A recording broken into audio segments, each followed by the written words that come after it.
Et place maintenant à l'invité d'Au cœur de l'info. En ce dimanche de Pâques, justement, direction la ville de Gaza, où le père Gabriel Romanelli, curé de la paroisse catholique de la Sainte Famille, la seule de la bande de Gaza, continue sa mission sur place en aide à ses paroissiens, mais aussi à toute la population locale. Malgré les frappes israéliennes qui se poursuivent, malgré les conditions de vie catastrophiques dans l'enclave, il publie cette semaine avec Guillaume de Dieuleveux, ancien correspondant du journal Le Figaro à Jérusalem, Les ruines et la lumière aux éditions du Rocher. Bonsoir et merci Père Romanelli d'être ce soir avec nous sur France 24 en cette journée si symbolique pour vous. Malgré le contexte que l'on vient de décrire, est-ce que vous avez pu célébrer Pâques aujourd'hui? Alors, bonsoir et joyeuse Pâques. Oui, on a réussi à faire des célébrations dans toutes les semaines saintes, même s'il y a quelques activités qu'on a dû suspendre ces jours-là. Et la- L'école, le patronage, parce qu'il y avait des tirs, même des éclats qui arrivaient parfois, parce qu'on est tout près de la ligne jaune. Mais quand même, on a fait, par exemple, la vigile avec beaucoup de gens, des réfugiés et catholiques et orthodoxes, et même quelques familles de voisins qui ils sont venus pour nous saluer pour la fête. La situation continue à être terrible, même si c'est un peu amélioré depuis le cessez-le-feu.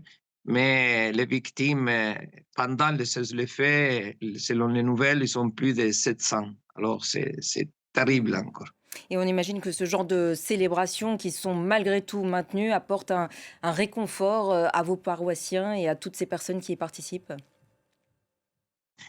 Oui, célébrer la mort et la résurrection de Jésus, c'était vraiment une chose de foi, mais au même temps, nous donne des forces pour continuer, pour essayer de revenir à la vie quotidienne de Gaza.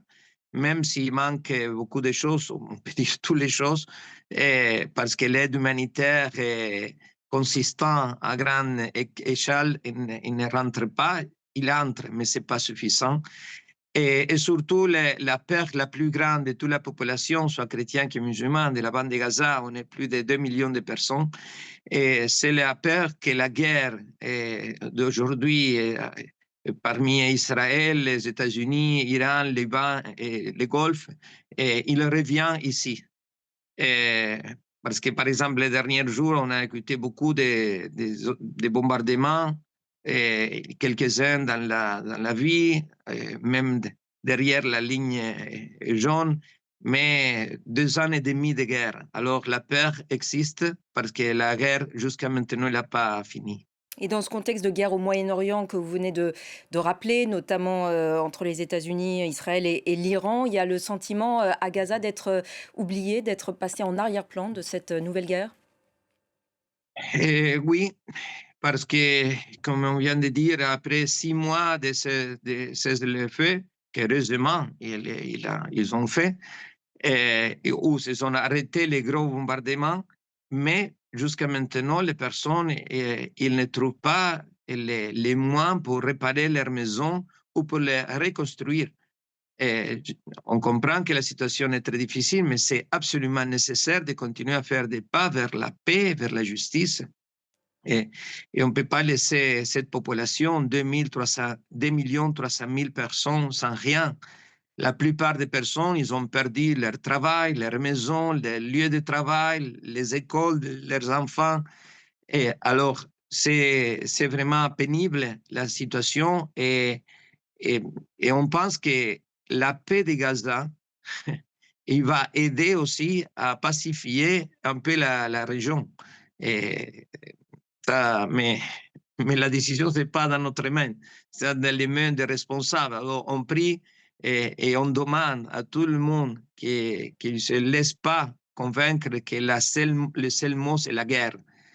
On doit parler, convaincre du paix, de justice, de réconciliation, bien sûr, même si ce sont des mots et des réalités très difficiles. Et c'est le message justement envoyé aujourd'hui depuis la place Saint-Pierre de Rome par le pape Léon XIV, justement dans sa bénédiction Urbi et Orbi.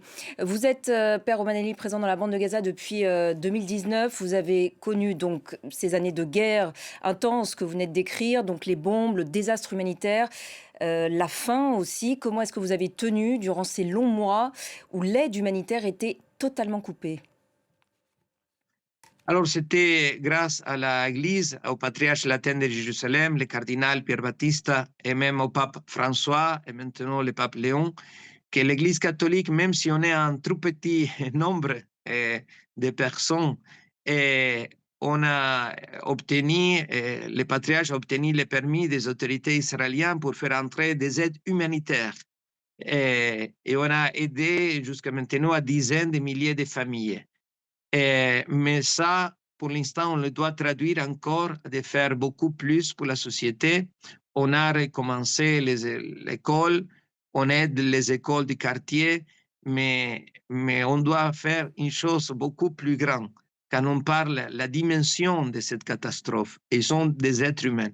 Alors, on a réussi, oui, grâce à beaucoup des amis, mais toujours à travers l'Église catholique, le patriarcat latin de Jérusalem, pour aider tout le monde, chrétiens, catholiques, orthodoxes et les voisins civils musulmans.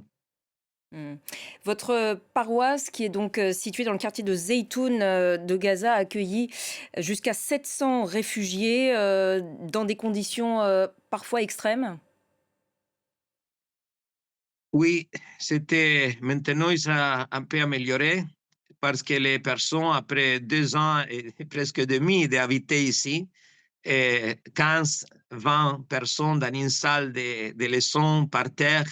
Alors, ils essayent, les familles de réfugiés, ils essayent d'aller dehors des compounds, pas dehors de la bande de Gaza parce que les frontières jusqu'à maintenant sont fermées, sauf pour quelques malades.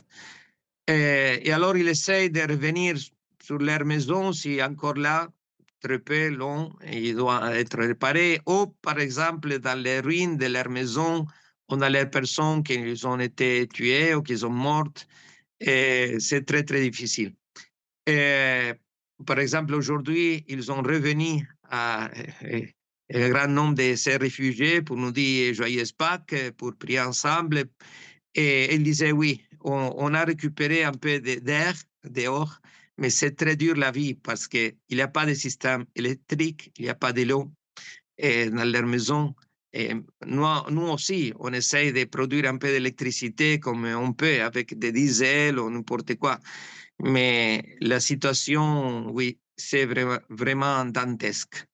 Et il y a donc une école aussi au sein de la paroisse qui accueille, je crois, à la fois des catholiques et des musulmans. Là aussi, c'est un véritable défi de la faire fonctionner. Et oui, on a, pour dire la vérité, on a commencé à le faire fonctionner pendant le pire de la guerre avec les réfugiés.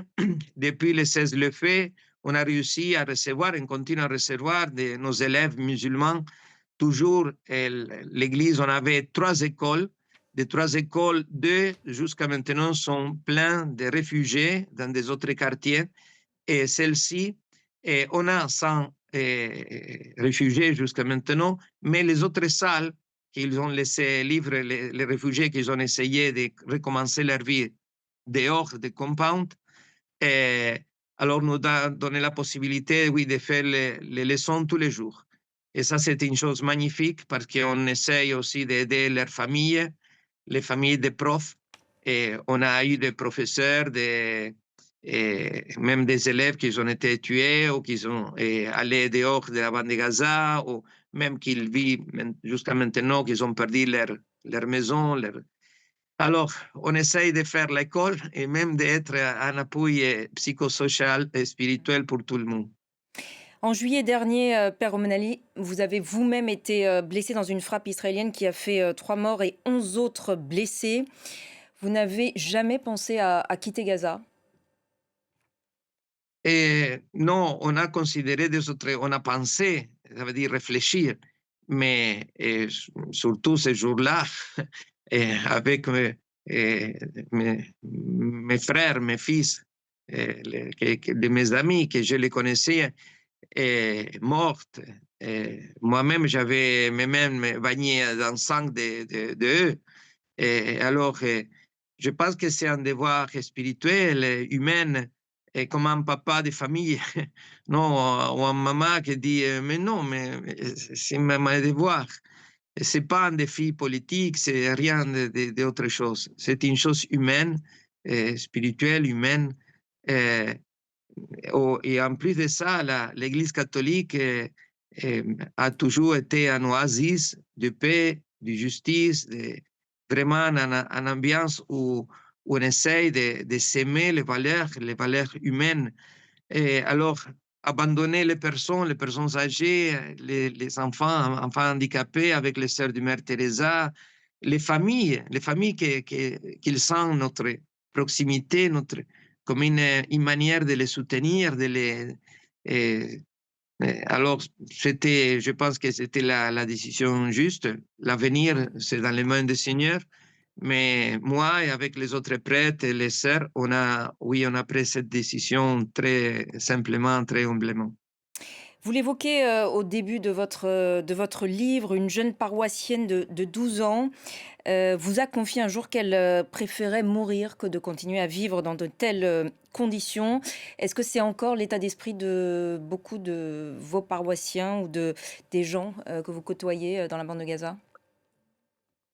Alors, il y a un sentiment comme ça. Il est devenu plus calme, mais la grande peur, comme je vous disais, de que revient cette guerre, alors les dons de la peur qu'il n'y a pas d'avenir. Mais oui, l'autre jour, par exemple, ce jour-là, on a demandé des enfants de 10 ans, de la cinquième classe, de faire des dessins. Et ils ont fait des dessins livres, c'était sur la paix. Et absolument tous les enfants, ils ont dessiné la destruction, la mort, les couleurs qu'ils ont utilisées, qu'ils ont choisi d'utiliser, c'était les noirs des bombardements et les rouges du sang, avec des enfants amputés, tout ça. C'était vraiment... Et alors, on travaille en tant moi, en tant que curé, avec les profs, les familles, pour essayer de faire guérir cette blessure. Mais l'après la guerre va être, est maintenant très dur et va être très dur. Mm. Mais oui, surtout parce qu'il n'existait pas les mots derniers, dernière de dire c'est fini, il y a d'espoir. Et autant qu'il n'entre pas, comme on disait, l'aide et les matériels pour la reconstruction, mais les personnes, de quelle manière ils peuvent penser qu'il y a un avenir? Mais quand même, il ne faut pas oublier, il y a plus de 2 millions de personnes ici. Mm. Quelle importance prend la foi dans de telles circonstances? Comment est-ce que vous tentez de maintenir en ces personnes l'espoir justement de jours meilleurs? Alors, la foi, c'est notre grand secret et notre grand moteur. On essaye de prier plusieurs heures. Et même les laïcs, les personnes qui sont autour de nous, j'ai jamais écouté une personne qui se la prend contre Dieu. Parce que finalement, Dieu, ce n'est pas le responsable de cette guerre. Ce sont les êtres humains, les hommes. Et alors, oui, paradoxalement, c'est la foi qui nous donne la force pour continuer à vivre, à servir, même si c'est très dur. Et comme je vous dis, vraiment, les personnes, s'ils sont tristes, s'il y a un peu de désespération, c'est vis-à-vis les autres êtres humains, pas Dieu. Le pape François, argentin comme vous appelait à l'époque tous les jours à 20 heures pour prendre de vos nouvelles. C'était une véritable source de réconfort, justement pour vos paroissiens. Et est-ce que ce lien est toujours aussi étroit, avec Léon XIV? Et oui, avec le pape Léon, il vient de m'envoyer il y a une demi-heure un petit message en disant Joyeuse Pâques. Et merci. On nous avait envoyé l'autre message il y a le vendredi saint. Et le pape François, comme vous disiez, était argentin, c'était avec tout respect, un peu fou, comme moi. Non, il était vraiment génial. Il nous appelait chaque jour. Et comme il le dit un gens d'ici, c'était mon père comme une antidote contre le désespoir. Et je pense qu'il le connaissait ça. Il est appelé, il attendait, il écoutait, il nous encourageait, nous remerciait, nous demandait de servir les pauvres, les blessés, les personnes âgées, les enfants. Et même après tout le temps qu'il a téléphoné, il a vu notre larme, les personnes, parce que tout le monde connaissait qu'à 8 heures, alors parfois ils venaient même les voisins, et oui, surtout les réfugiés. Alors ils disaient, oh, Saint-Père, ça c'était mon petit enfant, ou ma mère elle est morte, ou priez pour nous. Et alors, c'était vraiment une manière d'expérimenter qu'on n'était pas oublié, pas seulement de l'Église, de l'humanité.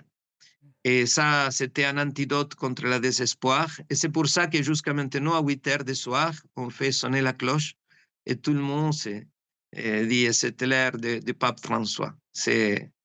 Vraiment, c'était génial. Merci infiniment, Père Gabriel Romanelli, pour votre témoignage ce soir depuis Gaza sur France 24. Et je renvoie à nouveau à votre livre qui vient de sortir, Les ruines et la lumière, aux éditions du Rocher, coécrit avec le journaliste Guillaume de Dieuleveux. Encore merci, Père Romanelli. Cet entretien est à retrouver sur notre site internet et nos réseaux sociaux. Restez avec nous sur France 24.